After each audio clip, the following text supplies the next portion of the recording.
Hey, beautiful mums. I'm Belinda Joyce, and welcome to Midwife in Your Pocket, the podcast where I share quick, practical wisdom for your journey through pregnancy, birth, and early motherhood. In just 5 minutes, we'll dive into topics that matter most to you. So grab a cup of tea and let's get going on this wonderful adventure together. Today, we're going to talk about a topic that concerns many new parents: newborn weight gain. It surprises many parents to learn that it's completely normal for newborns to lose up to 10% of their birth weight in the first few days of life. But I know, as a parent, it can be worrying to see those numbers on the scales drop. However, healthy full-term babies who are feeding well usually regain their birth weight by around 2 to 3 weeks of age. Now let's talk about how often we should weigh newborn babies. It's important not to weigh them too frequently to avoid inaccurate results and to unnecessarily stress parents out. We recommend having at least 48 hours between weight checks. Also, keep in mind that fluctuations in weight can occur due to a heap of factors like feeding schedules, whether your baby's passed urine or not, maybe they've passed a really big poo just before weighing. And remember, 1 ml of fluid equals 1 gram. So if they've just had a really big feed before being weighed, they'll weigh more. Or if they've just passed that big wee or poo, they'll weigh a little less. And this can really skew the results. Something else to consider is the accuracy of the scales being used. We often have discrepancies between different sets of scales, and this can confuse and create really undue stress for parents. If you suspect this may have happened, try to use the same scales for future weight checks. This most likely occurs between the hospital, the maternal and child health nurse, and the GP. And all of us should be getting our scales calibrated at least once a year to keep them in, tip-top condition. But unfortunately for some, this doesn't happen. Now let's talk about average weight gains. From birth to about 3 months, we expect babies to typically gain around 150 to 200 grams per week. Many babies actually put on more than this, and that's still a healthy baby.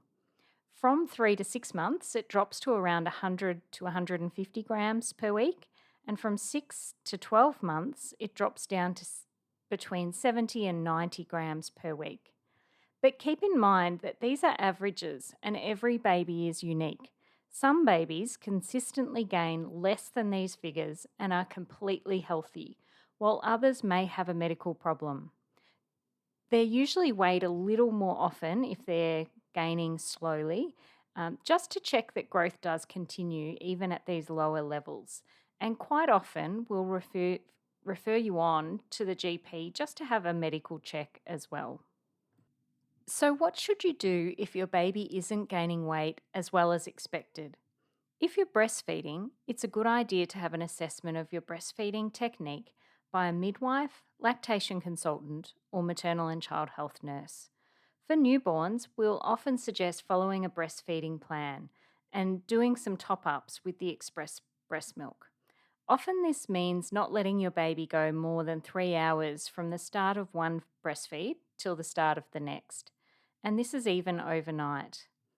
And we want to make sure that they're having a really good breastfeed. So emptying the first breast before moving on to the second breast, always offering both and trying not to time it. And also be led by your health professional. They will come up with a plan with you. Similarly, if you're bottle feeding, we'll assess your bottling technique and ensure that the formula is prepared correctly and that you're offering adequate milk often enough for your baby's growth. We use growth charts to monitor your baby's growth over time. In Australia, we typically use the World Health Organization growth charts. Remember, it's normal for babies to follow different percentiles on these charts. What matters most is consistent growth over time. Single weights don't mean much, but we can see trends over time. I want to point out that there's often too much emphasis placed on weight gain alone. Instead, Look for other signs of growth, such as wet nappies, regular poos, outgrowing clothes, or moving up a size in nappies.